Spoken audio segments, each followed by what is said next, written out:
Marco. Polo.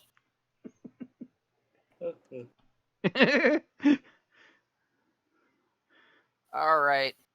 Welcome, European explorers, Mongol rulers, and Chinese peasants, to this, the 317th episode of an Unearthly Podcast, streaming live on the 14th of August, 2019, and featuring Marco Polo, written by John Lucarotti and starring William Hartnell as the Doctor, Carol Ann Ford as Susan, Jacqueline Hale as Barbara, and William Russell as Ian.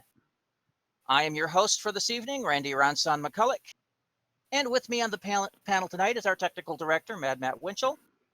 I'm drinking Pepsi with mango today. And Tim the Enchanter Sheridan. Yo, yo. Bill Sylvia, the Man in Black, cannot be here tonight because he is in El Salvador. And Thomas Fireheart isn't here because he's too much of a wuss to do telesnaps. Wimp. I suffered through this at least once. He can do the same. One day. Clockwork Orange him. It's like, I don't know if you guys watch YouTube shows, but there's a show out there called Hot Wings, where they basically have celebrities. And it's basically like, a question and answer panel. But while they're going on, they eat hot wings of increasing spiciness. Wasn't that the one where the meme of Shaq tasting a hot wing and him going like bright red was a thing? Yeah.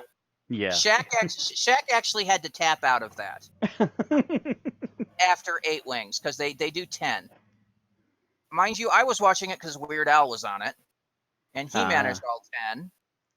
Hey. So did Gordon Ramsay, but he swore a lot at the end. And probably drank a lot of milk. Oh yeah. Oh no, he had additional things other than milk. I'm like, I watch him drink water, and I'm like, Gordon, bad idea. But anyway, not showing up for the telesnaps is like doing that hot wings challenge and tapping out after 2 wings. Yeah. Especially with what we have to go through in the upcoming episodes here. The 3 of us just watched 7 episodes of telesnaps in a row. I don't know about you, but I'm questioning my own sanity. I questioned it the first time. Nah, I'm still cuckoo. I leave it to other people to question my sanity. My sanity is a thing of unquestionable certainty in my mind. Oh, I question my own sanity all the time when I'm talking to myself and answering. And answering. Yeah. It's crowded in here. At least it's not bland. Or Right. empty. So anyway, on tonight's show, we've got news and birthdays, and we have a little of each. After which, I have to go to the rumor mill to quash a rumor that's circulating the YouTube. Oh, I'm with you on that one. That one needs quashing because it's been getting too much prevalence lately. And we don't really have much geek talk, but I might take that to basically talk about a few upcoming things I'm looking forward for. Oh, there's actually been some news in the video game stuff too that's got my eyebrow raised, but we'll see what time we got when we get there. And then we're gonna have to toss a coin on who's doing the review tonight, because it was supposed to be Bill. Bill. Who's got the least amount of openings so far? Or we're just started a new cycle. Oh, so we just started a new cycle. So it is tied between all 3 of us then. Let's see. I've won. With Bill behind 2, and 3. And with you Thomas have way 1, behind. 2. Actually, you've got 4. Ah, so it's between you 2. Yeah. And I just did one last week. So Was that you? I thought that was me. That did Fear Her? No, that was me. You did Delta and the Bannerman. Delta and the Bannerman. My memory must be lapsing again. Okay, sure. I'll go with that. I have them written down on a weekly basis.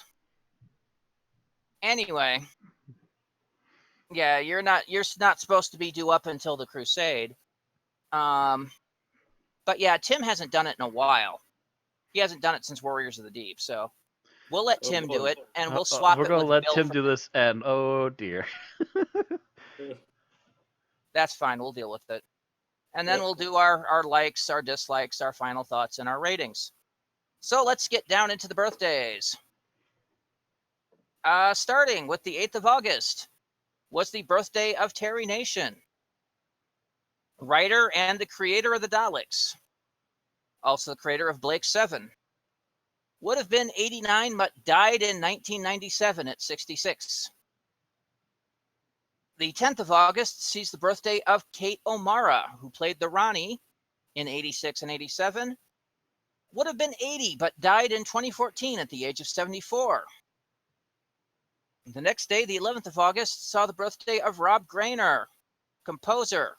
Actually, I think that's Ron Grainer. Either way. Ron. I think I might have mistyped. Yeah, B and N are right next to each other, so I probably just hit the wrong. Composer of the Doctor Who theme. Would have been 97, but died in 1981 at 58. And finally, the 12th of August sees the birthday of John Nathan Turner, producer from 1980 to 1989. Would have been 72, but died in 2002 at the age of 54. So a hot posthumous happy birthday to Terry, Kate, Ron, and John. It's a lot of dead people. Ja. But their legacies remain. Especially for some of them, yes.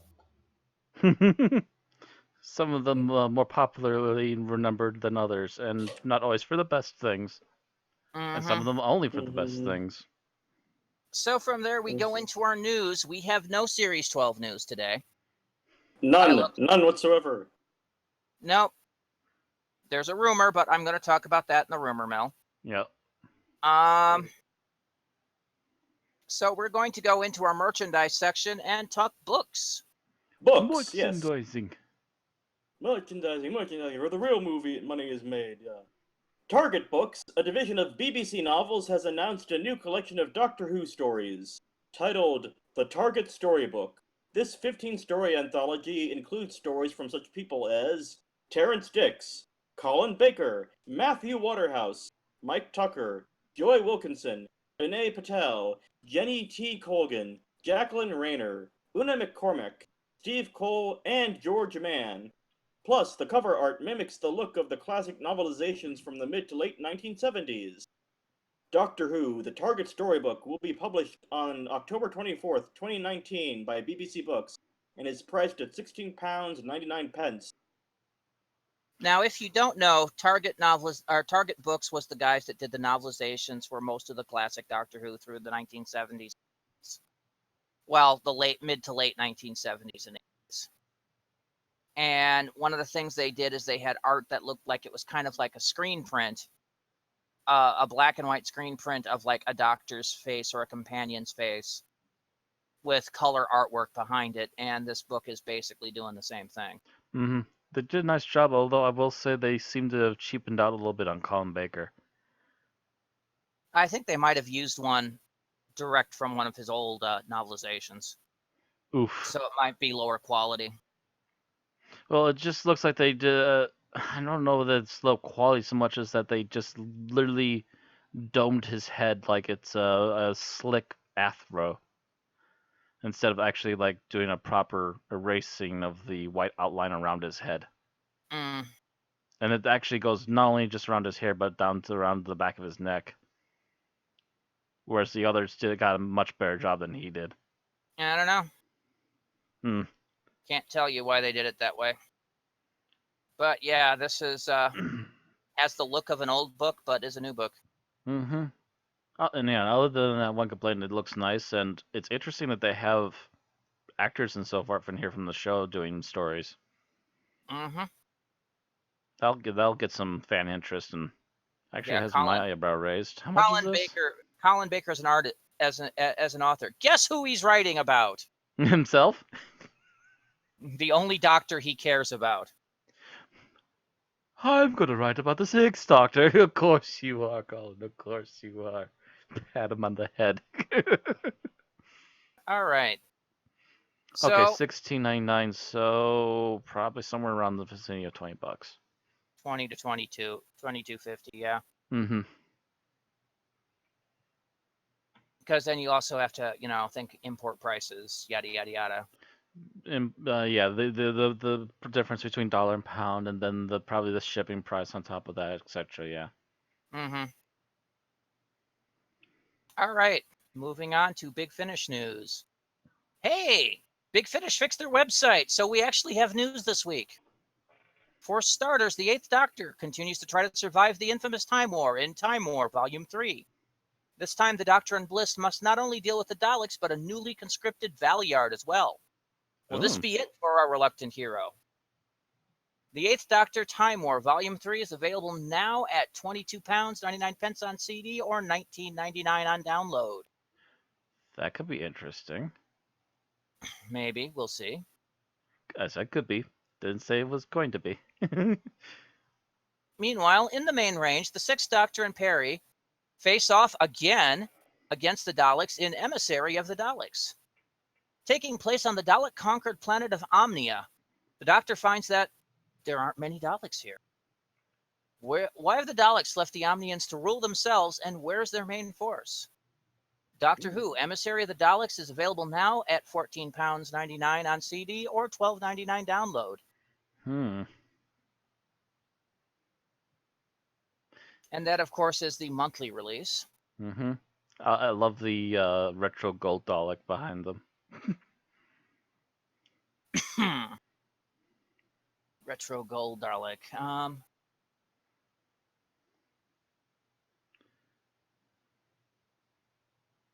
Yeah, well, this is kind of the this is post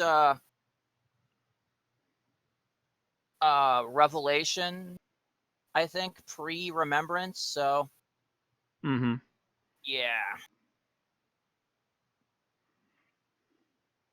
Yeah, if they're saying that they're doing the Daleks again with the Sixth Doctor and Perry, then yeah, they've already gone through Revelation. Mm-hmm. Well, that was my comment on again, because if they did it the other way around, it wouldn't quite fit. Mm-hmm. Yeah, that's also very true because she would have known what a Dalek is, Right. whereas she seemed confused by their existence in the Yep. first show. So there's that. Yep. But also, I'm trying to remember last time we saw a gold Dalek like that, and I want to say it's the Third Doctor era. Yeah, but, it's probably at some point during the Dalek Civil War. That's true, and we never really saw that much. So there's probably all kinds of crazy shit going on. All right, so that's it for our news. Let's move on to the rumor mill. And this is something that's come up on my feed in YouTube like over half a dozen times within the last week, pretty much starting right after our last podcast. There are a lot of YouTube videos right now of people talking about how Chris Chibnall has been fired by the BBC, and that as a result, Jodie Whittaker up and quit during the filming of Series 12. Now, I read this first one and I'm like, nice. It's not April 1st yet, you idiots. And I, of course, as I do, tracked it down to the original post, who quoted an insider source as his source. Yeah. That doesn't cut mustard, people. No, it does not. Okay, But I of course, just the got internet. pictures of Chris Chibnall right now, but yeah. But of course, people, take this and they run with it and they blow it up. I have heard such outrageous stories on why Chris Chibnall got fired, which he hasn't, that it's just absolutely ludicrous that anybody even believes this. Yeah, The I'm sorry. BBC. First of all, anyone who believes anything from a air quotes inside source should be smacked across the forehead for listening to obvious taff. At the beginning of the week, the BBC released in the Radio Times an article that says this is absolutely not true. We are in mid-season filming. Production is going as normal. And people are like, oh, no, we don't trust the Radio Times. It's a tabloid. People, the Daily Mail is a tabloid. The Mirror is a tabloid.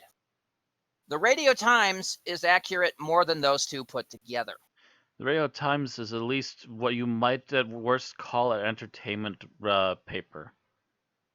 It occasionally gets shit wrong. It will occasionally maybe get some things here or there wrong, but it's normally not that extreme. Yep. Don't most newspapers occasionally get things wrong? Yeah, pretty much.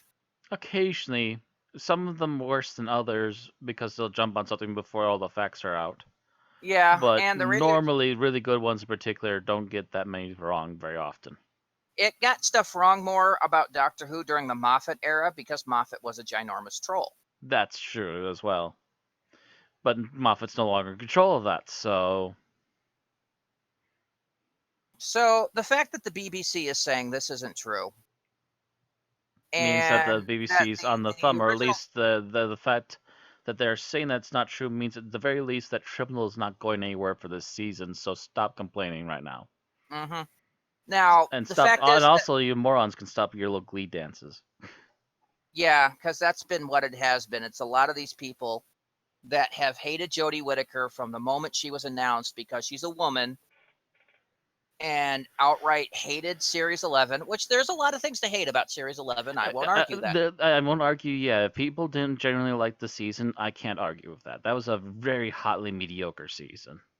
It had some good episodes, but it had a lot more bad episodes. Mm-hmm. But if you're going to just hate on for the sake of hating it, then I'm not going to listen to you, you know? Mhm. You're obviously not that big of a fan if you're just going to hate on for whatever reason bullshit. Mm-hmm. Now, I do suspect the BBC's not happy with Chibnall. Mm-hmm. Very much so. After last year, the ratings dip. But the reason they're not happy is because the ratings that they thought they would get didn't materialize. Well, they because the materialized at first, but then they sank like a lead balloon, and that is not a good look. Yes. The last season did not have staying power. Oh, And matter of fact, you go ahead. it did not have power to maintain ratings. It did not have enough to hook people. Mm-hmm. Usually, under Davies and Moffat, there were a couple of two-parters that were big mid-season episodes. And a good chunk of the reason for that was to hook people. Mm-hmm. I mean, think about Series 2. And Rise of the Cybermen Age of Steel was just like, hey, look, kids, we're bringing the Cybermen back. It's a multi-parter. You haven't seen one of those in a while, have you? So, yeah, that was a draw. Mm-hmm. And they did the same thing in Series 4 with the Poison Sky, which brought the Sontarans back. Yep. Good times. Good times. And Moffat did the same thing when Series 5 with the Weeping Angels, which were a very popular monster that he created. Popular at the time, yeah. He didn't do it right, but he did it. He did, and he tried. And then the other two-parter that he did, which was a lot better, brought the Silurians back into the fold. Ah, yes. So that they was him have, doing it good. so they have this habit of doing these big episodes as a way to get rating spikes. Mm-hmm.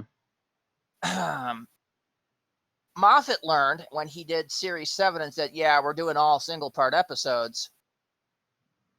That didn't work for keeping the ratings. Nope. There was no big hubbub to bring people back in towards the middle of the season and keep the waning interest up. Mm-hmm. And Chibnall just learned that. Mm-hmm. Definitely And learned that lesson probably. He learned why there's the usual one episode a season with a classic monster. Yes, that too.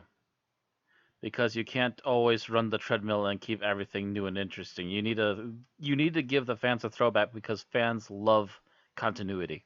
Yes, they love the occasional pop and shout out to the series that they know and love so well. Hmm. In fact, I'm pretty sure. And if you make a season that's completely not continuity, you're already starting to wane on their interest.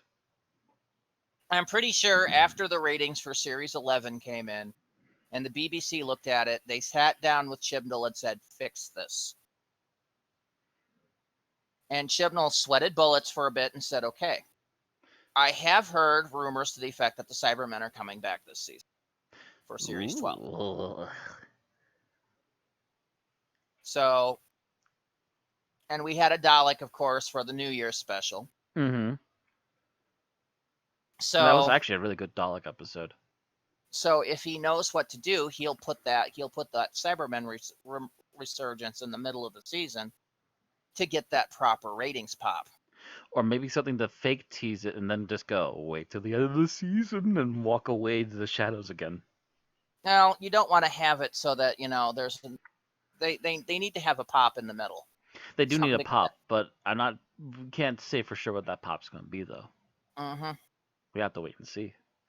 But hopefully he's taking this lesson Yeah. and learning it. Now, what I fear about this season is that he might go complete 180 from where he was and try to basically mimic Russell or Steven. No, you have to find your own path, but you can't. Yeah, he has to find his own middle ground, and going too extreme in either direction is not a great thing because both of them had their issues, although I will say Russell had less issues than Moffat, but they still had their issues. Like, Yeah. I believe, Russell usually had suffered from Deus Exes, like, all the time, and it's just like, ugh, okay. Yep. And Yeah, then you that had was- Moffat, who had really bad ideas on how to work time and time manipulation and bullshit into it, too, and it's just like, Yeah. Also bad character writing is something that Moffat suffered a lot of. Yep. So it's just like, find a good middle ground, please. Well, another problem Moffat had was he tried to write LGBT stuff. And he's And not really in it's the not- know on how to actually make that sound like a human. Yeah, that was not his forte. Yeah, that clunked on the floor like a freaking jackhammer.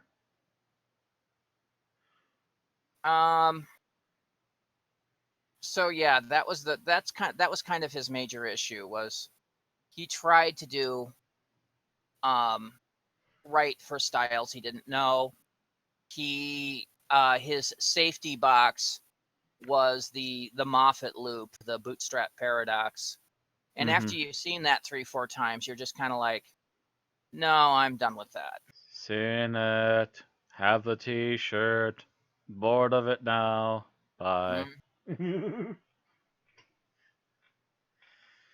Also, his fondness of body horror, which is a thing, but then you eventually start expecting it. Yeah. And also the variant levels of it depends upon how well they work. If you go too squeaky, you're officially alienating the family area that this show's supposed to be in. And if you go too light, then you just are making people kind of go at it. So at the moment, they're in the middle of filming Series 12. Mm-hmm. If the BBC is not happy with Chris enough to get rid of him, they will wait till the end of the series and not renew his license. Yeah, they'll find somebody else. Right. Also, the biggest... Actually, I do remember one of the rumors I heard, by the way, about this, too, and it's so thuddingly stupid I immediately turned it off or closed the tab or whatever. I forget if I read it or if I saw it. But one of the rumors I heard was that Jodie Whittaker, upon leaving, literally left the set with stuff unfinished, but was unwillingly brought back in to at least film her death scene for the next Doctor. Yeah, that's part of what I heard. Yeah. And I'm just sitting here going, you're shooting some fucking bullshit in your eyes to believe that kind of crap. Mm-hmm. If you really believe this, I have a bridge in New York I'd like to sell you.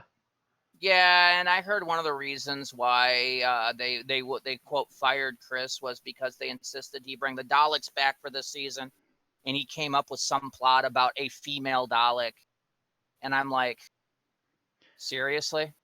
Daleks have no gender. And that's not the issue. The issue is, of course, that would be a reasoning because he turned something else into a female. I'm like, really? That's the story you're going with, guys. Well, that's my thing. You know? Not only is that just weak sauce, but the fact that these are genderless monsters inside of tin cans, I'm already just like, what? I mean, how would you even do that? It's a Dalek with more bumps? The bumps are inside the can as well as outside. Yeah, no, don't work. I mean, technically, if the only difference is the voice, we've already had a female Dalek. It was freaking Clara's predecessor, Oswin. Mm-hmm. Souffle Girl. Yeah, and it already, when you see the actual Dalek shell, it still sounds like a Dalek. Congrats. Mhm. So, As yeah. a matter of fact, she even got inside a Dalek again later on, and it still sounded like a Dalek. Congrats. So it's not anything that would have been, the BBC would have gone, nope, you're done. No, it's just a very that's a really stupid rumor. Yeah, that's just these the anti-female doctor people trying to find more ammunition. This is just a bad rumor, and people should just. This is like this that's literally the terrible 1% of people who just need to be not listened to anymore. Mm-hmm. It does really smack up people just making up bullshit to be heard. Now, a lot of these people that are like making comments in these videos are like, oh yeah, they should just make it so that the 12th Doctor wakes up and the whole last season was just a dream he had while, fighting the Cybermen. And I'm like, seriously? That's your solution?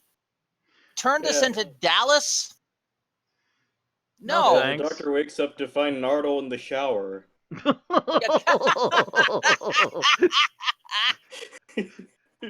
There's a troll for you. No bear yet. He wakes up to find Nardole in the shower and just goes, "Hello, honey." Yeah. So the thing is, the fact is that no. Doctor Who has been through rough patches before in its history. Yes. I mean, the Colin Baker era, and of course the '96 telemovie. Mm-hmm. Did we just throw those out and make them a fever vision? No. We dealt with it and we moved on. That's the way that it works. If the BBC has decided that's the way the series has always worked. There was even rough patches in Sylvester McCoy from what I hear, but I haven't seen the bad parts yet, at least not yet. But even then, they didn't like completely just toss them out as a fever dream. The weird Candyman thing still exists. The fact is that the BBC moves on. The Doctor Who moves on. Mm-hmm. It's part of the history, and we will never forget. But that's also where we can hold them accountable and go, "Don't repeat, please." And they'll just shake their heads and go, "Yep, not repeating." So if they have an issue, the BBC will look at Series 12 and go, "Okay, that's it. You're generating next Christmas, New Year's." And it'll move on to a new era because that's what Doctor Who does. Mm-hmm. Only lasting 2 years? So be it. It happens once in a blue moon. Hey, we've had one that lasted one. We've had one that lasted only an episode. Yeah. So yeah, they'll do the way to if they decide to go that route, they'll just deal with it and we'll go on. And this will just be a little spoken era of Doctor Who. You don't need to just retcon the entire thing out of existence. Yeah. There's no need. There's no need to knee-jerk that bloody freaking hard. If the second attempt ends up a failure, oh well, we'll restart something else for next season. Mm-hmm. We'll find our way. We might mean that we won't see Doctor Who for a couple of years while they get a new showrunner. Yeah, it might got mean any we're not gonna see anything for about a year or two when they hurry for a new showrunner, new main actor or actress, and get the boat sailing again to produce more shows. But that'll be the worst of it. It's still their big um genre slice of cheese. Still their big international moneymaker. It's not their only one, but it is their big one that's a genre type thing. It's their flagship. It's still Yeah, their flagship. it's one of their flagships. Yeah.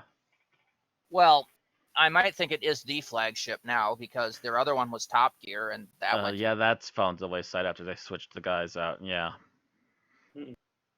Mm.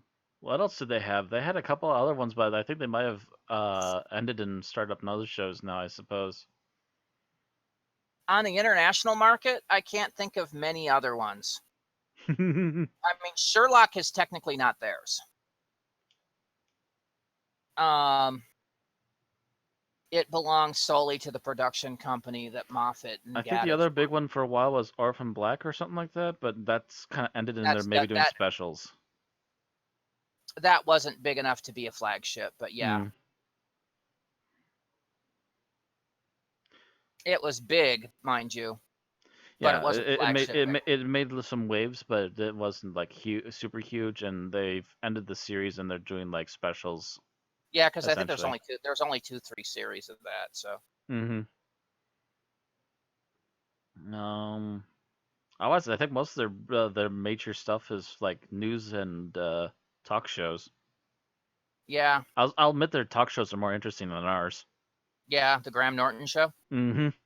Yeah.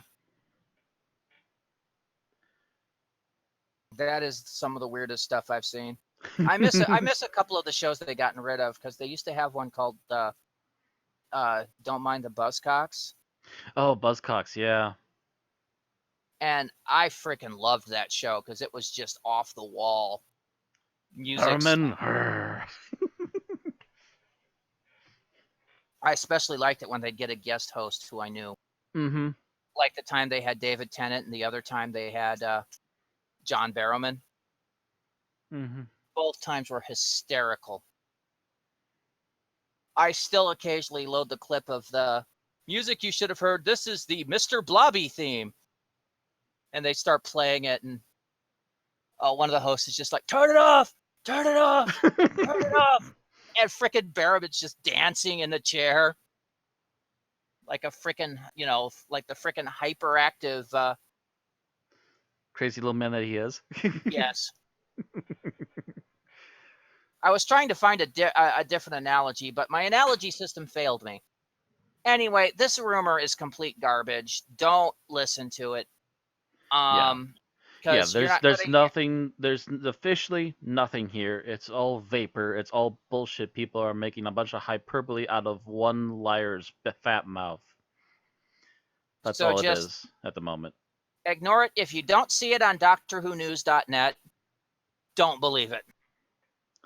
If you don't see it there on BBC, don't believe it. Right. Well, if it happens on BBC, it'll be in DoctorWho's.net with 3 hours. Possibility. Anyway, let's move on to the Geek Talk. And we don't have anything that we've seen recently. Nothing I wanted to talk a bit about the news I see coming in from CW. Okay. And their big freaking crossover event that they're having this time for their superhero shows is they're doing Crisis on Infinite Earths. Ooh.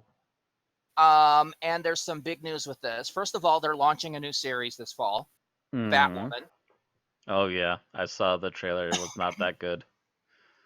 Well, they had Batwoman in part of last year's crossover Elseworlds. And that's because technically it is an Elseworld, but yeah. Yeah, it's a alternate reality in which Bruce Wayne left Gotham like years ago. Mm-hmm. And now things are horribly overrun and basically this person picks up the mantle of Batwoman and to try and stop it. So that part interests me. The other news is that the series that they've had for a couple of seasons now, Black Lightning, okay, is getting rolled into the CW verse, All and right. he will be featured in the Crisis. Cool. The Crisis, by the way, is also the series finale for Arrow. All right. Technically, the end of last season was kind of the season finale or series finale, but they've managed to expand it to 10 more just so he could be in Crisis. Yeah. That Crisis is a good place to end it if you're going to end a particular show. Mm-hmm.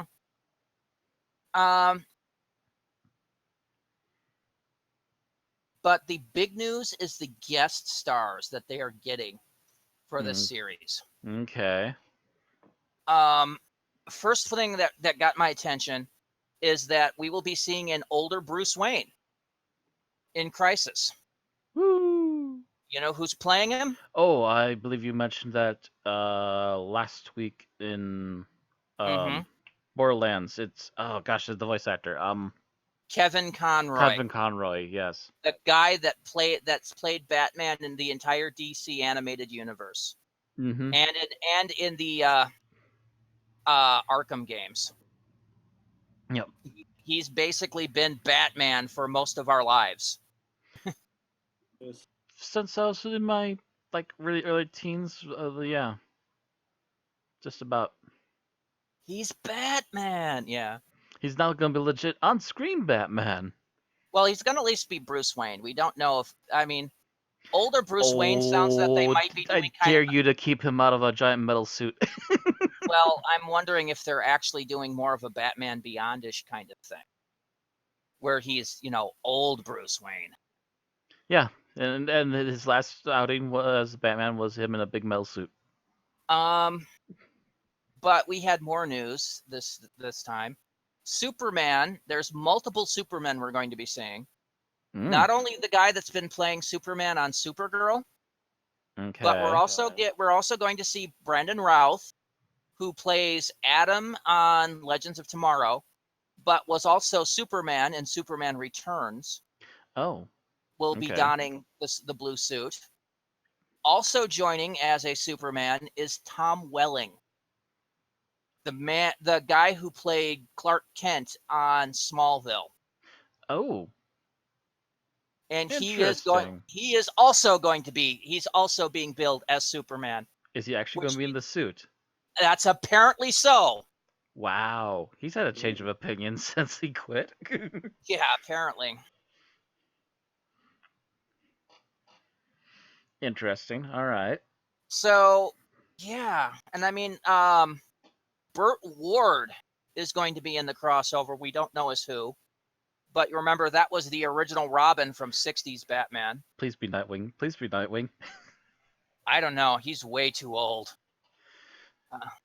Nightwing from an alternate universe. Don't tempt me. I don't know if you've seen Burt Ward recently, but that man I know he's getting on in his years, man. I know.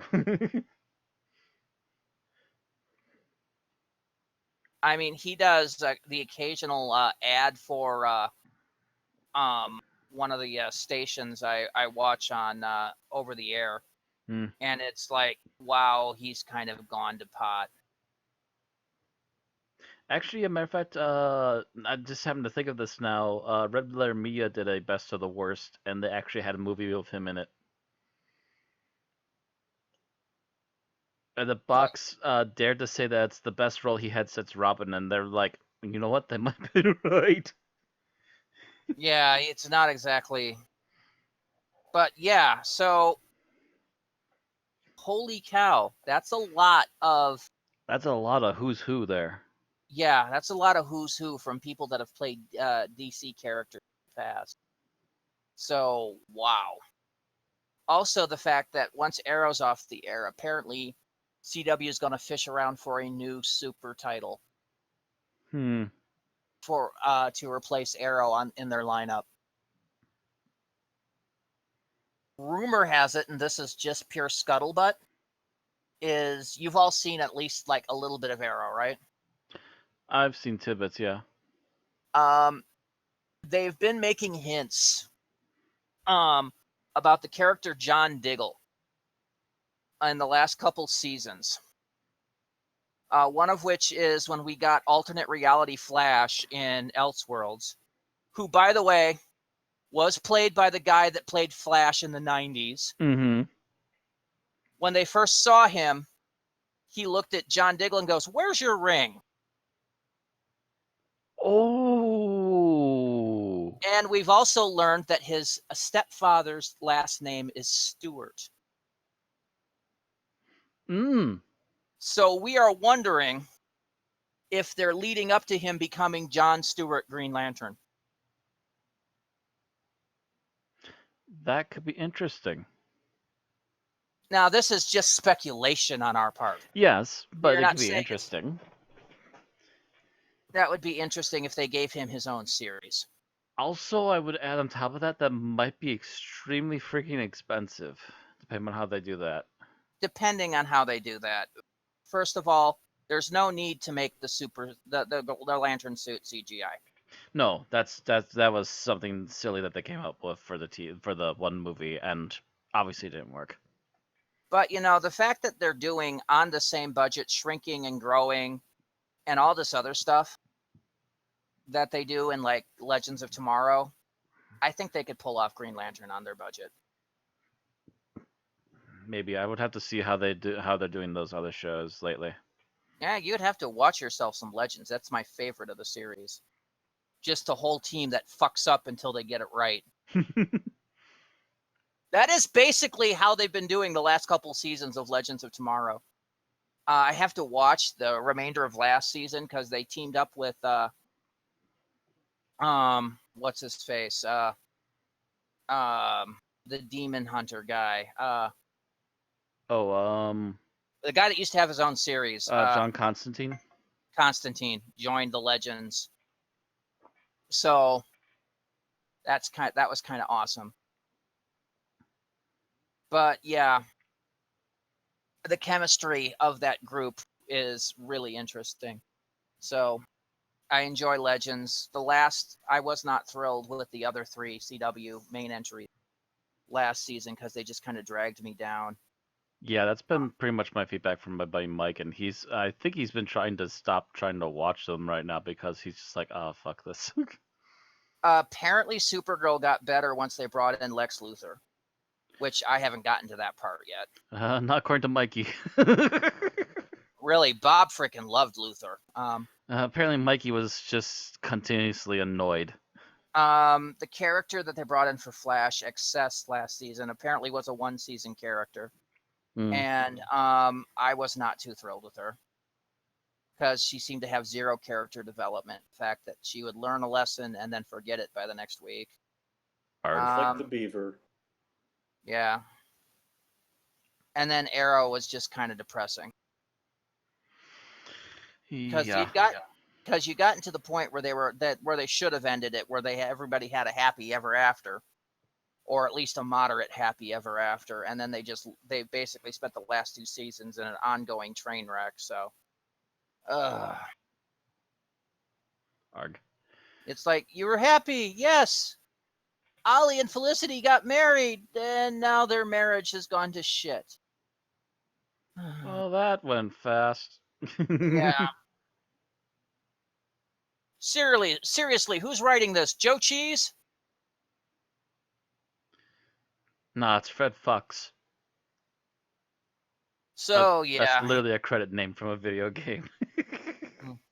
Well, yeah, I had mentioned Joe Cheese, Joe Quesada, the person that had to break up Spider-Man's marriage and broke up Scott Summers and Jean Grey shortly after they got married. As a matter of fact, the Fred joke has been brought up again on a recent Angry Video Game Nerd episode. But anyway, yeah, anything else you want to cover on current topic? No, that's just what I wanted to bring up on that. All right. I just wanted to mention that the CW stuff looks interesting enough that I'll probably at least watch the crossover. Trying to think, there was something here really quick that I wanted to cover. Oh yeah, really quick in video game news. Apparently, Saints Row 5 is being worked on again by Volition. For those of you interested in Saints Row, but also I believe different parts of THQ Nordic are also working on Dead Island 2, despite the original company going under or canceling on it. And they've also bought up the rights and got a lot of the original creators of Time Splitters and are possibly working on Time Splitters 3. So those have been recent things that just popped up for me. I'm just like, oh, well, that'd be kind of nice. Oh, actually, here's an ongoing thing too with video game news. So this isn't just a genre one. This is like everything video game right now. Have either of you heard of G2A? No. G2A. I've heard of GTA. No, G2A. Okay, so to summarize G2A in a nutshell, it's a place where you can take your video game key codes and resell them to people who might be interested in having those games. There's been a big issue with them because a lot of people in foreign countries have been stealing credit cards, buying up a whole bunch of games before the credit card numbers could be stopped, and then selling those games before they can recall those games. Oh. And so G2A has been making a lot of money off the backs of developers, both AAA and indie, and it's been costing them a ton of money. To which G2A has been in a lot of constantly rolling, slowly mounting stuff. It's been building up like a giant snow avalanche, and it's got to the point where G2A has finally said, okay, fine, give us all your history records and we'll refund you all the money that you believe you've been stolen. One of them just called them out and said, okay, yeah, you owe us about $300,000 in sales. To which G2A tried to wipe out the fact that of what their real history was, and people are calling them out on it, and that's been the most recent bit on that. They've been literally going, we didn't exist back then. Except people have been now going, yes you did. And it's been royally wrecking them right now.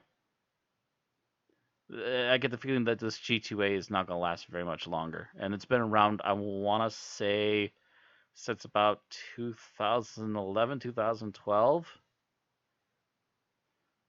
And its big peak was like around 2015. And everything has just been slowly dwindling back down because people have been realizing what a seedy piece of junk it is. So, hopefully that'll get solved one way or the other pretty soon. It'll either be gone or it'll pull a reorganization so stuff like that can't happen. But either way, I'm thinking they're possibly too far in deep to do that anymore at this point. They'll have to literally do something really drastic to course correct. But anyway, that's about it for video game stuff as far as I'm aware recently. Okay. Unfortunately, we've got no movie news because none of us can afford to go to the theater right now. I can afford to go to the theater. My main ride though has been like out of state or at least busy with conventions almost every week since Spider-Man came out, and it's just been like, okay, when are we gonna watch this? What are you looking to see now? We're still trying to get to see freaking Spider-Man. Oh Jesus! Yeah, I'm of the opinion that if he has an excuse again this week, I'm just gonna look at my old man and go, hey, you want to see a Spider-Man out of order? Yeah, this is actually not a bad one. I mean, you get a little summary in the front about. The only thing I would have to by the way, spoilers. This particular thing happened to this particular character during one of the big crossover movies. And oh yeah, spoiler alert: Iron Man's dead. Yeah. No. No. Okay. But yeah, that's about it. That's where we're sitting right now. It's just like, Yeah, I neither have the time nor the money to go to the movies because Aaron, of course, I go with Aaron, and Aaron is, working second shift. That actually just reminded me. I just mentioned I had money, and speaking of which, since I had so much money I'm sitting on at the moment, I decided to go shopping around to see what I could possibly get that I've been waiting on to get for a while. I currently have a copy of Crystalis coming to me in the mail. For which system? NES.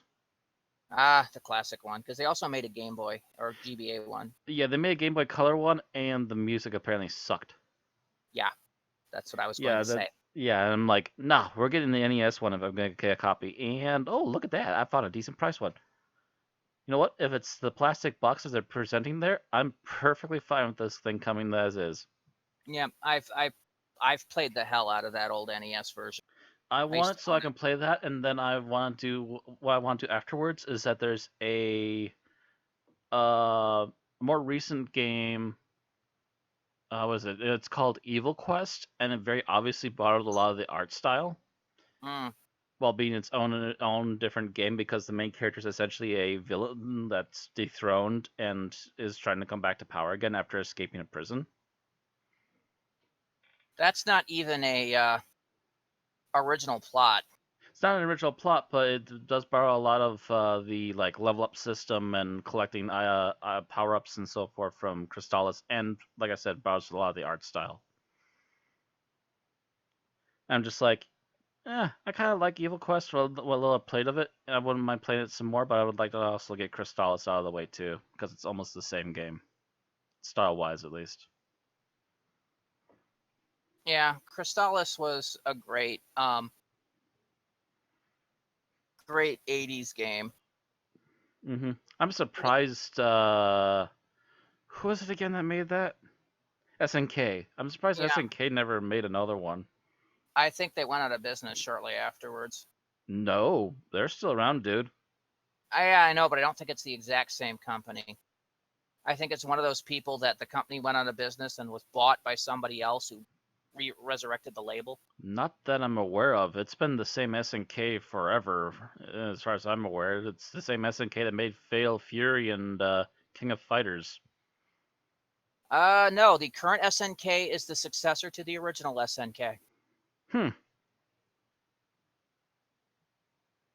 That's very strange. I never heard of any takeover, and I've been paying attention to them for a while. The original company lasted till 1986. Oh. So actually, Or actually, excuse me, lasted until 2001.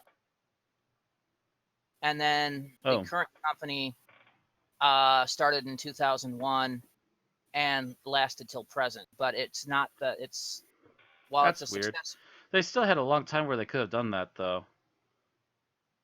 Oh well. Yeah, um, I don't know if it was that much of a success on its launch because I liked it. I freaking loved it. I loved it when I rented it for NES back in the day. Um, and I still enjoyed at least the gameplay of it on Game Boy Color. They at least didn't ruin that much. Um, but yeah, I think Nintendo has the rights to Crystalis now and are still doing nothing but porting the Game Boy Color version. Yeah, the Game Boy Color version, yeah, is considered an inferior copy. Mm-hmm. Actually, I would have to double check what they have on the retro store for that, if it's the original or if it's the Game Boy Color version. I think Um, maybe consoles it's the original version. there's a version that's out for the Nintendo Switch as part of their SNK 40th anniversary collection. Hmm. That might be the Uh, original for sure then at that point. apparently, was also released for the Sony PlayStation 4 on March. So, Hmm. Interesting. yep, Maybe SNK actually still owns it and they just temporarily leased the rights to Nintendo or something.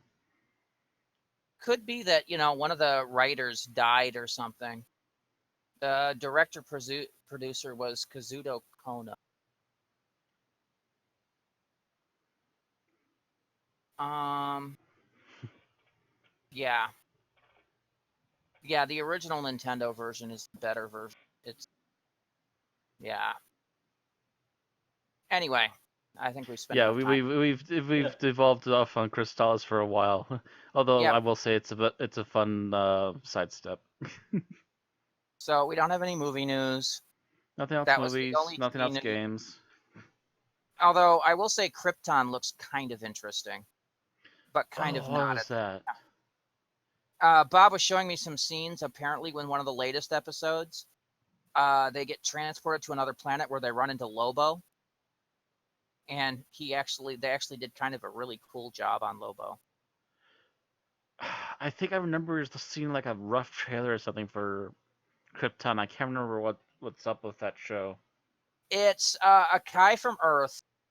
I can't remember his name, but I think it's like Adam Strange or something.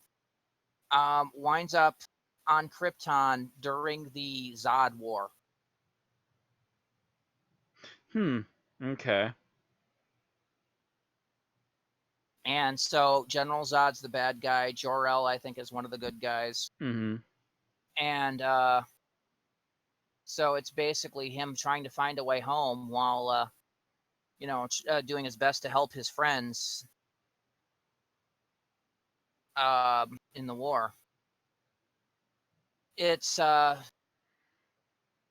I yeah, don't it's on hear a Sci-Fi. man shout "kneel" somewhere in at least the close-up background, I'll be disappointed. No, it's actually Jor-El's father, Segel. Oh. And yeah, I was right. It's Adam Strange. Hmm. And apparently one of the bad guys also is Brainiac. Ooh. Could be interesting. Yeah, well, Brainiac originally came from Krypton, I believe. At least in one of the continuity stories, yes. Mm-hmm. Yeah, I believe he was originally like supposed to be some sort of mega Peter or something from Krypton originally for one of his takes. But yeah, apparently, yeah, they're on season 2 now, and apparently Lobo's a reoccurring character in season 2 because he's a bounty hunter designed to bring in Brainiac, or hired to bring in Brainiac, and he's basically full on Lobo. At one point, they cut off his arm and then managed to blow off his head, and then he starts regrowing from the arm. Of course. Yeah, they managed to do it pretty decently, and he looks pretty cool too. Okay, I'm looking up clips, pictures of the show. You know what? Krypton Lobo. It's just LOBO, right? Yep, Oh LOBO. yeah, there he is. Oh wow, yeah, they did a really good job.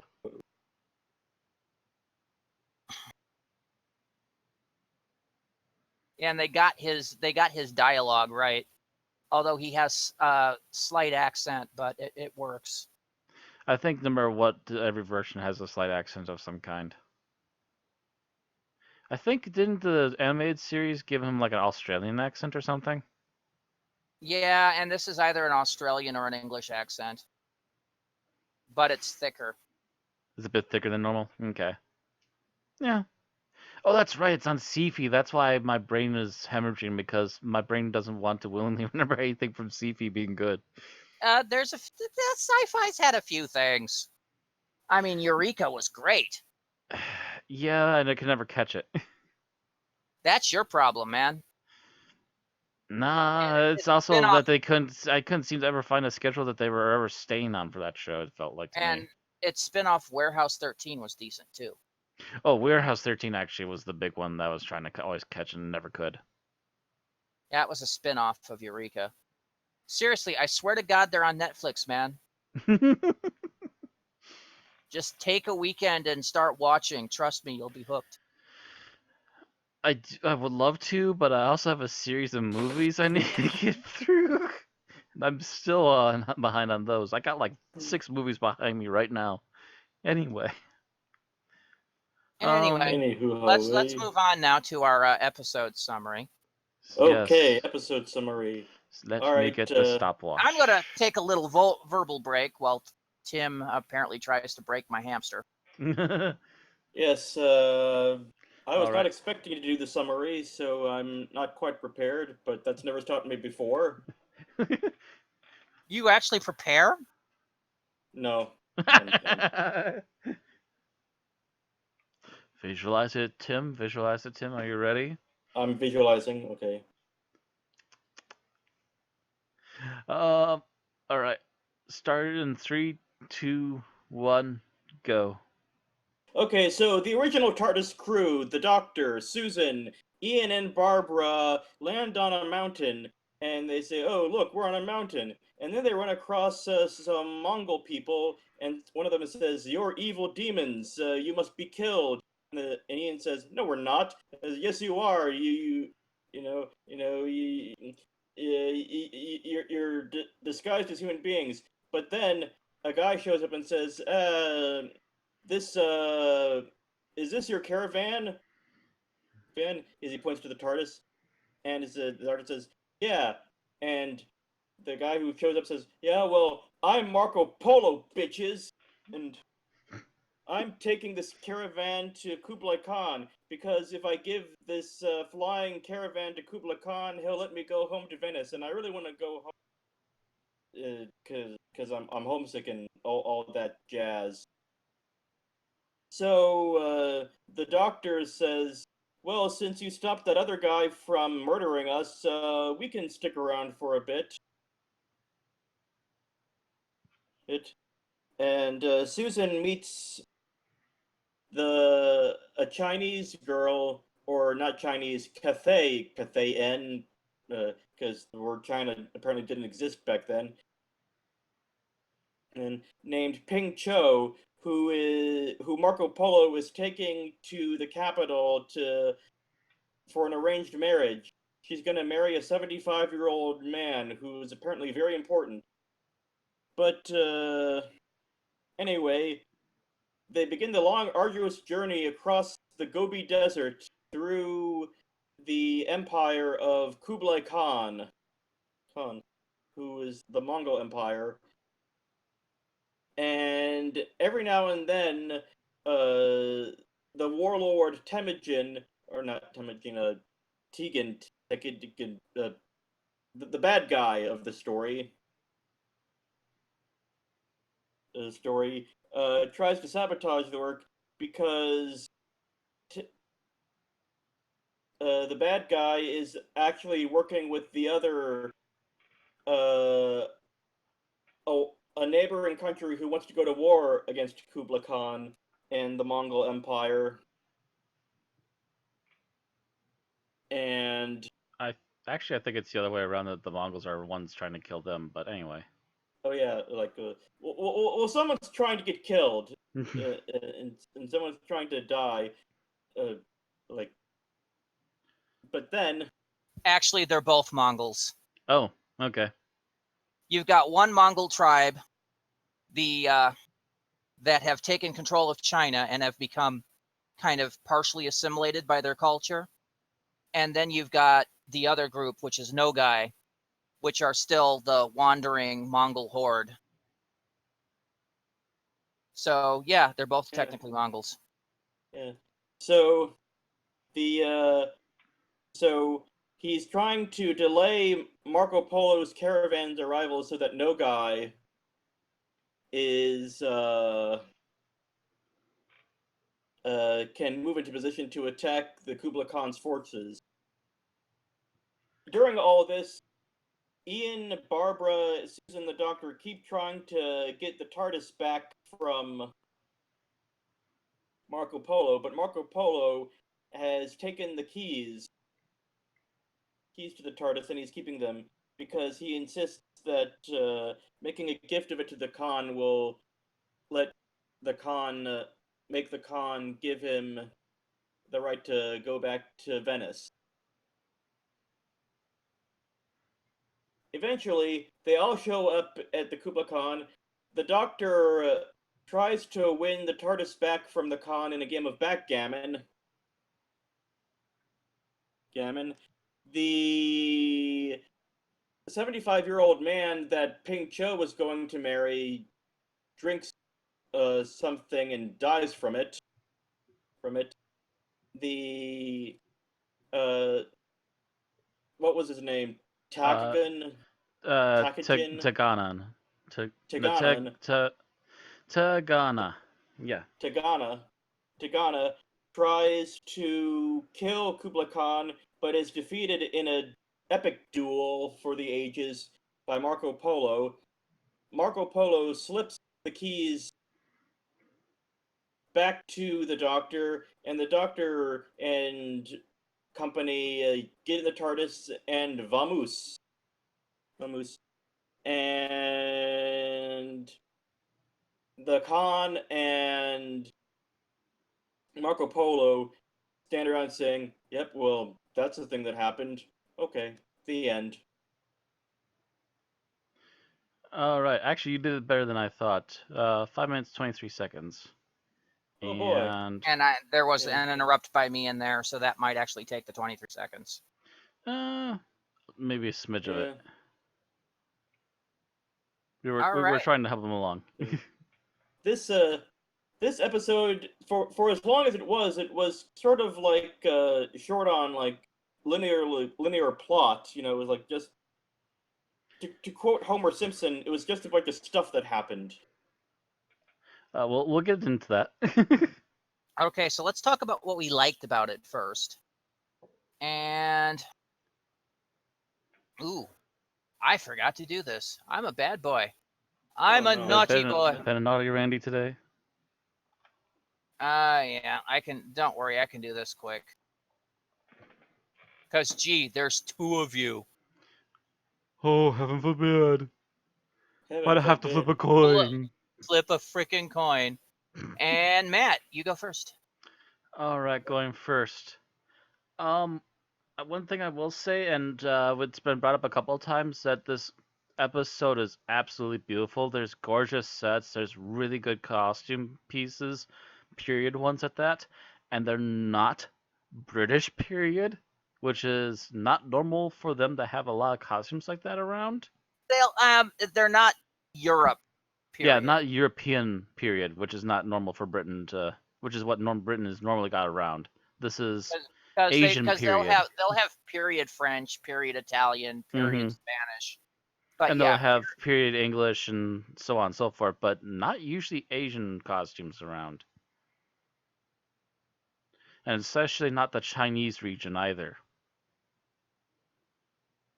Matter of fact, I want to say by 10 years later, didn't the British have some sort of beef with them for a bit? Like a little pinch? I don't know what the deal was. Maybe it was leftover stuff from World War II, I don't know. Nothing I can overly remember. I just remember a lot of particular biting sarcasm to China, especially from like Monty Python and stuff. Nothing in particular I can think of. There was some sarcasm in the 90s because of the soon-to-be takeover of Hong Kong. That's understandable. Mm-hmm. But yeah. But I don't remember any major issues in the 60s or 70s other than the world political stuff where they were backing the Vietnamese. That was about it. Maybe it was a commentary on that. I don't know. They didn't seem to have any particular reason other than they just felt like they needed a target. Possibly. That was also the thing about Monty Python is they made fun of everybody. That's true too. they made biting commentary and sarcasm about everyone. Yeah, look at their they made fun of Canadian Mounties. They made fun of Australians. They made fun of Americans a couple times. They made fun of themselves. They made fun of themselves a lot. Yeah. I don't do frontal nudity if it was tasteful. Made fun of the upper class. They made fun of the lower class. They made fun of the middle class. They made fun of Scotsmen. They made fun of the BBC. Oh, yes. A lot. Especially in the later seasons when BBC was having money issues, they were just digging that dagger in. All right. Who let the horses in the house? So, Tim, what did you like?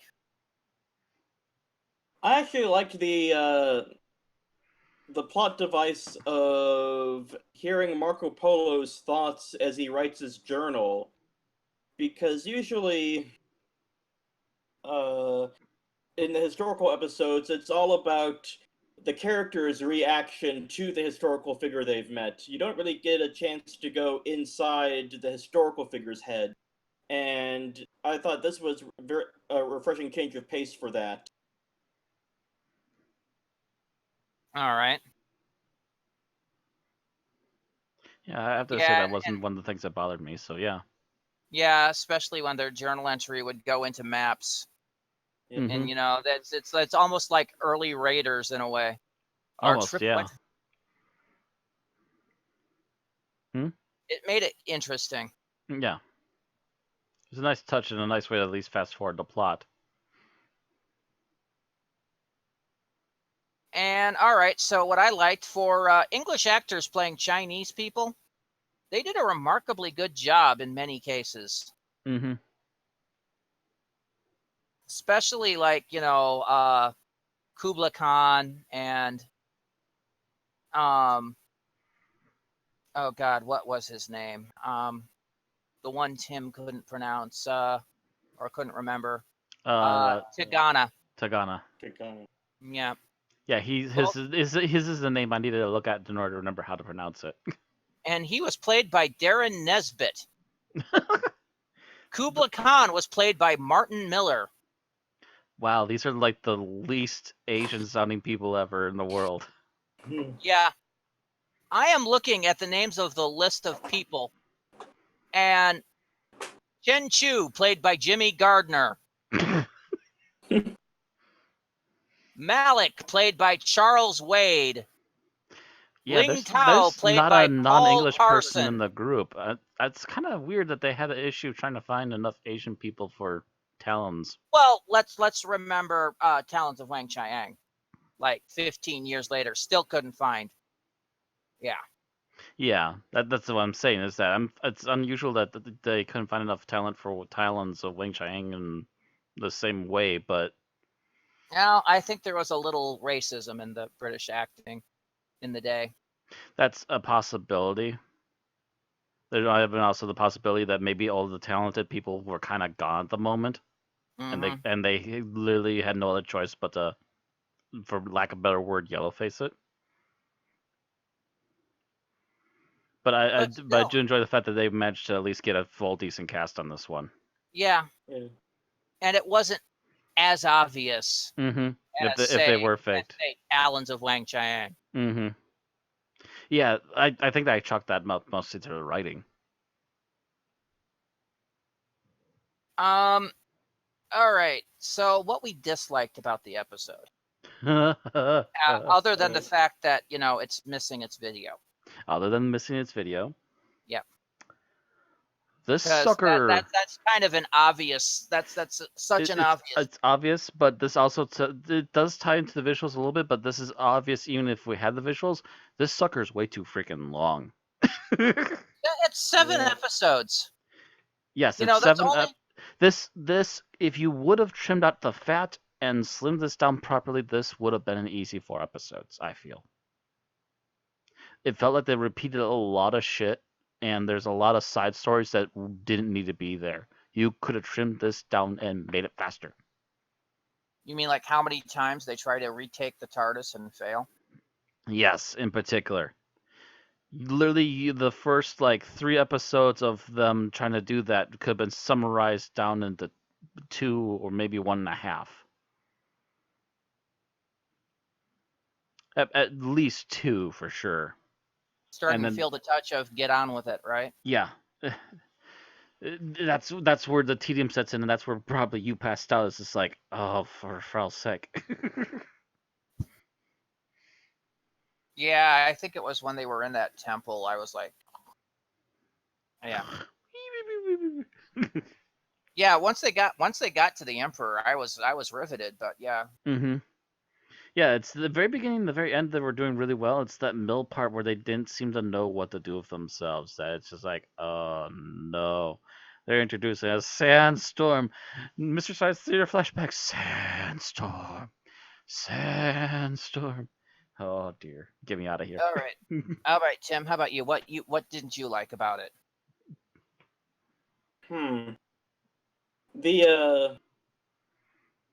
the meandering thing was also the Tagana's villainy was a bit obvious.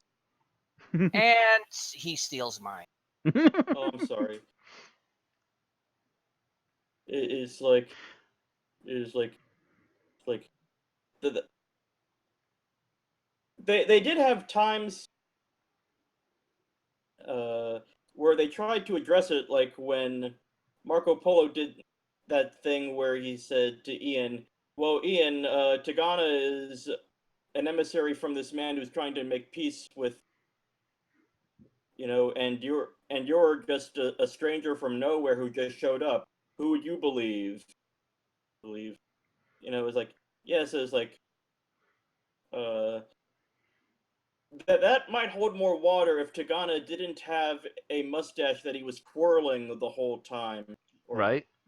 I'm guessing he would have twirled his mustache if I had seen the footage of the video.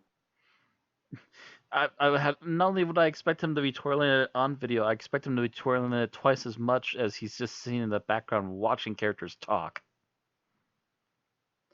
You almost hear a distant somewhere in the background. Mm-hmm.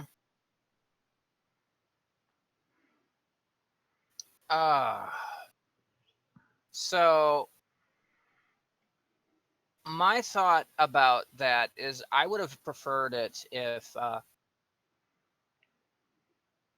they had kind of gone the reverse, but 63 writing, obvious villain's going to be obvious, I guess. Mm-hmm. But I would have actually liked it if the assassin had turned out to be Ping Cho. That would have been a really good twist. That would have been a really good twist and would have had literally all of the main characters duped. Yes. Where she'd been this friend all the time, but her whole purpose to go there was to try to assassinate Kublai Khan. Because she was also from Samarkand, which is where the opposition army was from. Mm. So, yeah. It would have been nice if Tigana was actually innocent, but just a paranoid son of a bitch, He's not a nice guy, and he's paranoid about these guys who he thinks are, wizard or are wizards or something, and off to ruin this peace that he's come to negotiate. Just to discover the plot was actually Ping Cho, who was kind of a Mata Hari kind of character. Mm-hmm. Dun, dun. That would have been a nice. Oh no, it's her. He was a red herring all the time. But no, he starts as a bastard and pretty much just becomes more of a bastard. Mm-hmm. So. Yeah, it would have been much nicer if they would have done that plot twist and he actually had to make up apologies and stuff for the other characters when he realizes, oh, you're not actually bad people. Shit, sorry. Mm-hmm. Totally mistaken you guys for something else completely different. Although I still think you're sorcerers because, oh my god, you're vanishing.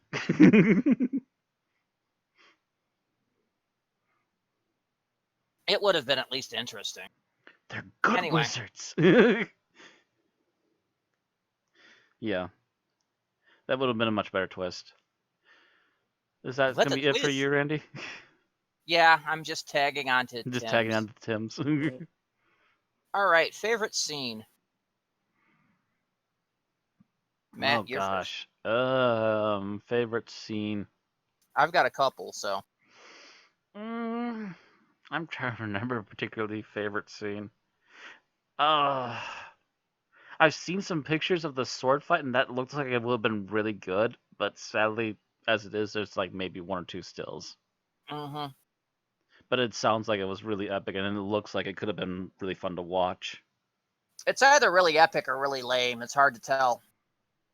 Well, the best part is if they ever animate this sucker, they could make it a really epic sword fight. Yep.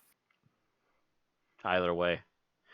From what I hear from people who've seen it, or from what I've been seen written down about it, it apparently was really good on screen, at least for the time. All right, Tim. Okay, my favorite scene is the whole doctor trying to bow to Khan and not doing so good.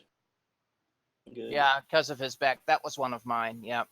Oh, then it goes into Kowtow. the whole talk about the two old men going into their Yeah, and different then issues of finally old the age. Emperor comes out and he's got gout.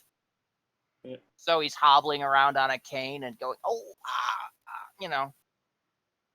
Yeah, that was my favorite one because, yeah, for one, as a gout sufferer myself, I can truly sympathize. Two, it's kind of great, you expect this almighty Kublai Khan, and here he is, hobbling in on a cane because of the gout was just so hilarious. And then two old men suddenly become the best friends because they're just like, oh, doesn't being old suck? Mm-hmm. Yeah. So that's kind of a corollary into what my favorite scene was, which was the Doctor and Kublai Khan playing backgammon. Mm. Which I did look up, and it was a popular game in China at that time. So there you are.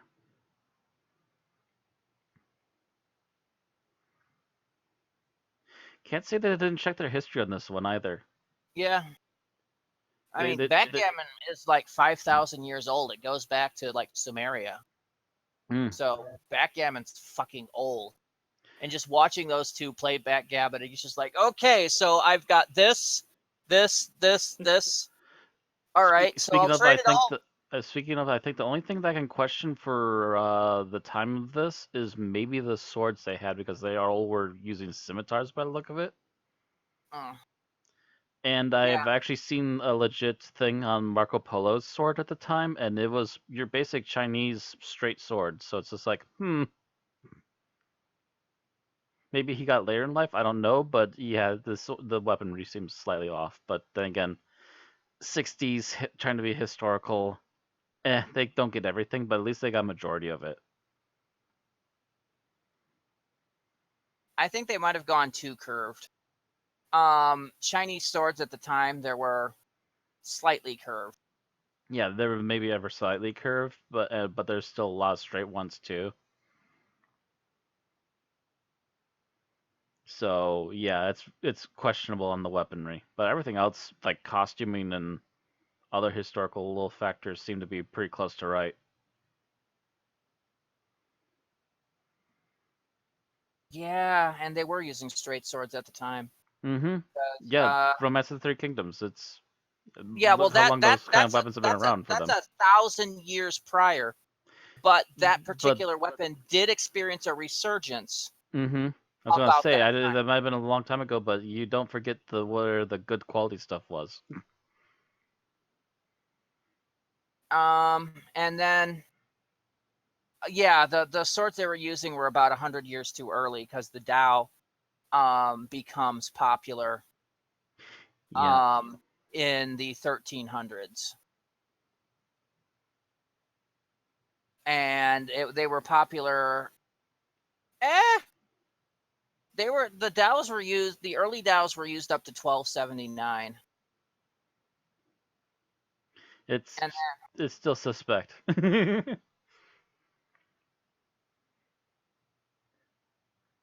Yeah, every still I see of that sword fight looks like this could have been really cool, but yeah, sadly we won't know for now.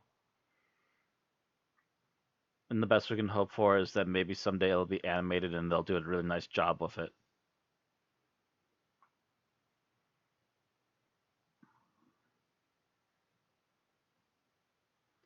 Matter of fact, a crazy thought. What if they go Crouching Tiger, Hidden Dragon with an animated version of it? be a little bit much. It would be a bit much, but still it'd be kind of fun. Um, but yeah, I personally like them just playing backgammon. It's just like, you've won this, this. Okay, I'll trade it all for my cabinet. Nope. We'll play another game, and this time we're going for this freaking Indonesian island.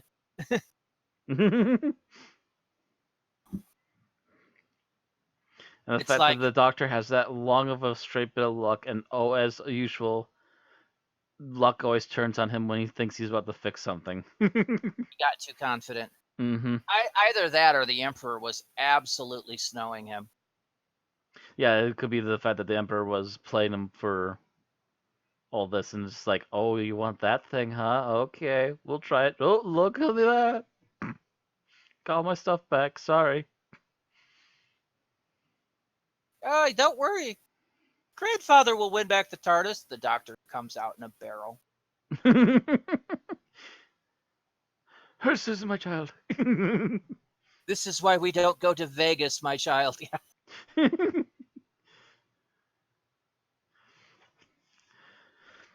Boom, boom, boom. Back to the Susan, slot machines. I think I have a gambling problem. All right. Don't let the Doctor near loot boxes. So, least favorite scene. Ooh. And Oh. I want to say it's like the last. On first, I believe. Yes. yes. It's one of the last two episodes. Basically, Marco Polo is just playing so hard to blind eye on Tagana's bullshit, because there's so much evidence stacked up on this guy from multiple people. I would assume it'd be more than just the Doctor and friends by this point, but Marco just won't listen to any of it. It's just like, how long do you play naive? You're supposed to be this great man, Marco Polo. Apparently, you're an idiot. Apparently, the best part about you is that you know which way to go west at. Come on, man. You can be so much better than this. Oh, especially since there's a lot of really obvious points where Tagana plays them and Marco Polo's just like, oh, hey, we found you again. Welcome back. Oh, yeah, welcome back. And Tagana's just like, how many lives do people have? Particularly after, I think, the one water scene. But anyway, yeah, that's All my right. basic thing, is that Marco Polo's Okay. just playing the fool way too hard. All right. Tim? This one scene bothered me, but I can chalk it up to like a case of early installment weirdness. But the scene where they're in the cave and Susan sees the eyes move, and the Doctor immediately dismisses it like, "Don't be ridiculous, child." It's like, that doesn't seem like something the Doctor would do, or like, then I remember the Doctor would do it early on, but it bugs me when that happens. It does happen once in a while with very early First Doctor. Like when he just dismisses something as like imagination. Yeah, whereas like four regenerations later, he starts coining lines about Alice and believing something impossible at least once a day. Mm-hmm. Well, he's a few hundred years older by then. Mm-hmm. True. Learned a few things.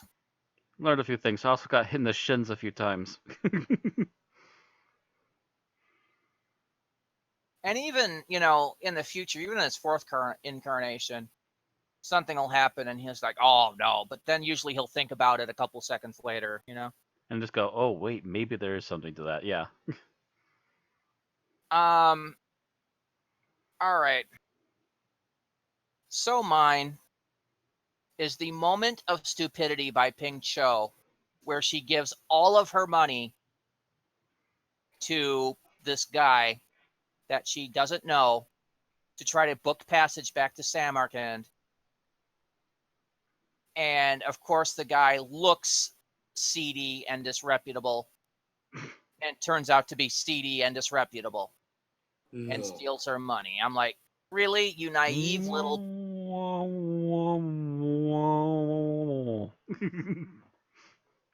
Honest to God, I would have thought, he would have taken her, only she wouldn't be going to Samarkand, she would have been going into slavery, That's a distinct possibility, especially at that time, I would suppose. Mm-hmm.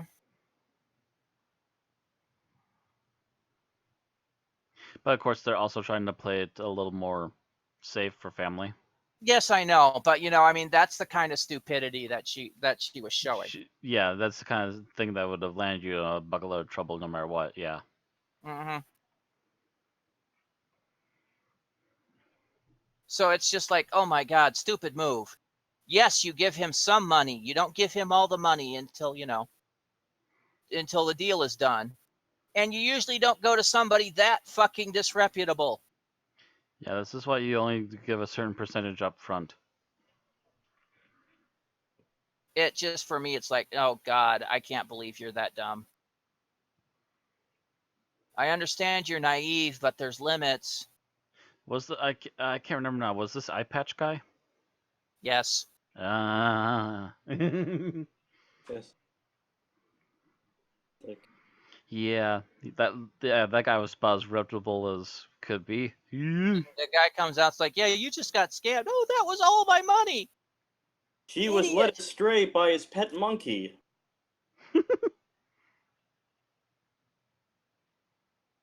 I'm like, seriously.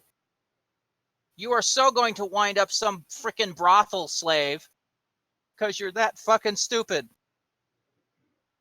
All right. So that was our favorites, our least favorites. So overall thoughts then? Final thoughts. And Matt, you're first. Overall thoughts. This sucker is too long. That's just off the top of it. It does, as usual, everything does get affected by the missing video, but the length of this also is unbearable even if there was video. It just feels like there's too many plot points that were taking too long and were just left sitting for like the first 2 or 3 episodes. And then they start to eventually try and wrap things up towards the later half, and it's just like, you could do this so much faster, please. There's a couple of moments of obvious villainy that should have been called up by main characters a lot more often, and clearer heads should have prevailed, but they didn't. For the sake of plot, I assume. There's a lot of issues, but I will say in its benefit though that the imagery we do have looks really well done, and the actors seem to be throwing their very much all at it, even if the some of the stuff in here isn't completely top notch.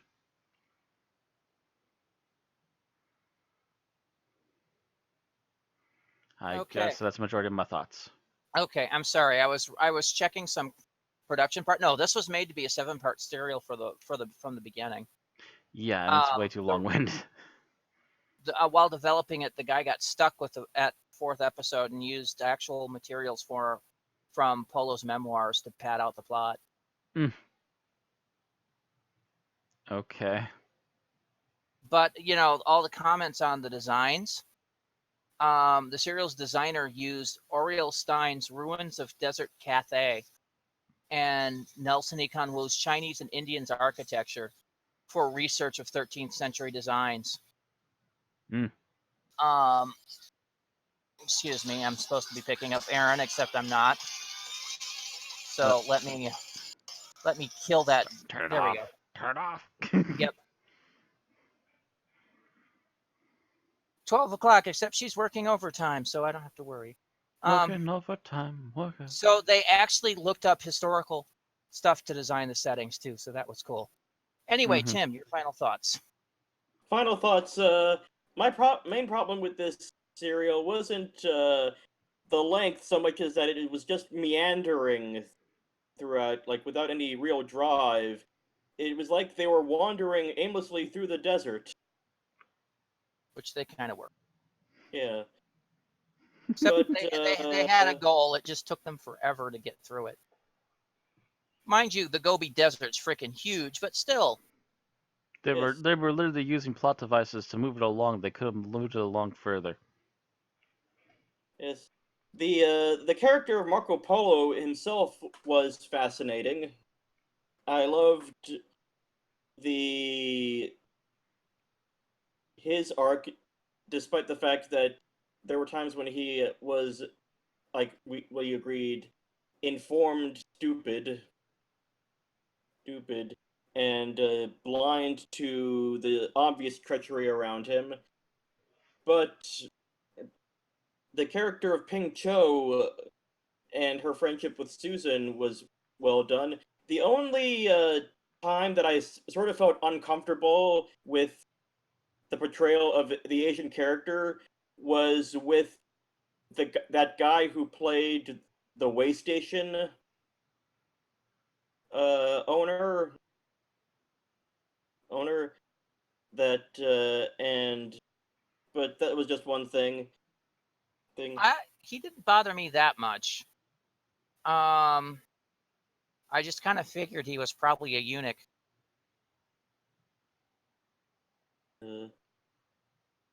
I do hope possibility. Those were actually rather common in China. Mm-hmm. I do hope this storyline may be found one day, so I can see the epic duel between Marco Polo and Ghana, as well as the epic backgammon match between Kubla Khan and the Doctor. But as it is, despite being just telesnaps and audio, I did at times find the story intriguing enough to hold my attention in and of itself. So, if this episode was defined, it could only grow in my opinion. But that's basically all I have to say. All right. So, my thoughts. Yes, obviously, the lack of video does detract from this. But, and it's a shame because this looks like a visually beautiful episode. Mm-hmm. A lot of work was done into the set work. A lot of work was done into the costumes.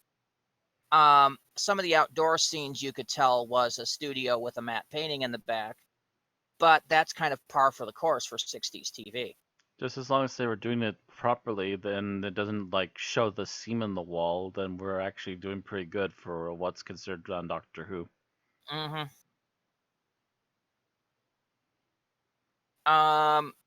A lot of the acting I thought was pretty good.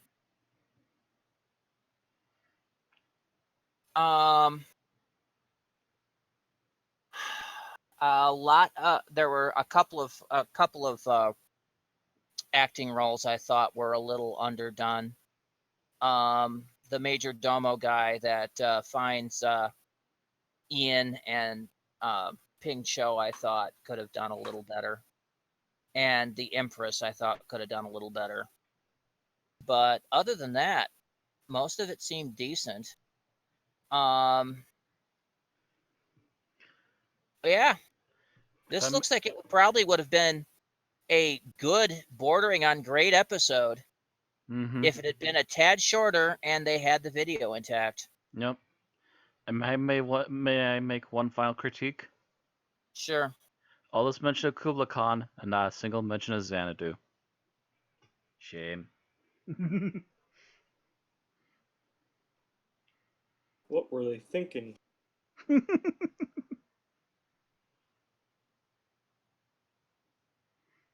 All right. So we are going to go to our ratings. Actually, Xanadu was Shangdu. Didn't Shangdu come up? I know there's a couple of things. I know Kubla Khan's mentioned when Xanadu comes up a lot too. Yeah, but the other name of Xanadu was Shangdu. Don't remember if they did or not. Because that was the capital of the dynasty. And then they moved, I thought they moved from that to Peking, which, by the way, is Beijing. I can't remember for sure. Would have to go through that again, and I'm not going through that again. Anyways, we were doing ratings. No. Yes, not going through that again. Yeah, if the visuals were there, I'm pretty sure this would at least be a 3. and if it was shortened down, probably probably at least a 4, but maybe even higher depending on how good everything was. But as it stands now, this is barely crossing as a 2 for me. This is a hard, long sit with Yeah. only stills. Tim, how about you? With the visuals in it, this could easily be a 4, 4.5. But as it stands right now, I can only give this on average a 3. All right. And I have to give it a 2.5 because it would have been a 3.5, 4, but or it would have probably been a 4, 4.5, but without the visuals, it knocked me. When I fall asleep during an episode, it's not going to rate a 3. No. So with a 2.5, a 2, and a 3, averages out to 2.5, which means I win. Yay. And 2.5 will put this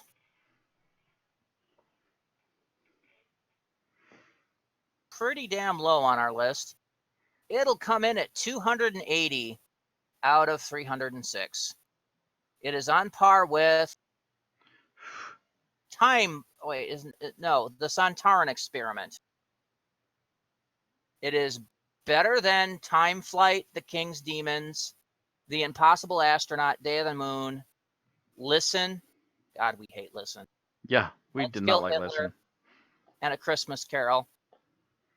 But it's not as good as Daleks in Manhattan, Evolution of the Daleks. Wow. Ouch. The Caretaker, and Time in the Ronnie. So there you go. 281 or 280 out of 307 or 306. That's all we have to say about Marco Polo unless they find the visual or make an animated version. Yep. So, with that being said, thank you all for watching. I hope you all enjoyed. Here's our contact information. You can find us on the Leftover VODs on YouTube at Unearthly Podcast. You can find us on Twitch at Unearthly Podcast, Twitter at Unearthly Pod. You can find us on Facebook on Unearthly Podcast. And if you really do enjoy the show and want to show it, you can come over to Patreon at An Unearthly Podcast and maybe throw us a buck or two to help out the show. Every buck helps, especially if we're going to help get people digital copies of certain audio adventures or something, or when those kind of things pop up. All right. So next week, with the giant completely missing serial out of the way, we move to a serial that's slightly shorter and only missing a couple of episodes. We go to revolutionary France in The Reign of Terror, written by Dennis Spooner and starring William Hartnell as the Doctor, Carol Ann Ford as Susan, Jacqueline Hill as Barbara, and William Russell as Ian. See you next week. Hopefully we'll be in a better mood. And with more people. The Terror. Bye-bye. Bye-bye. Yeah, he's that really old guy that kept fighting the tick.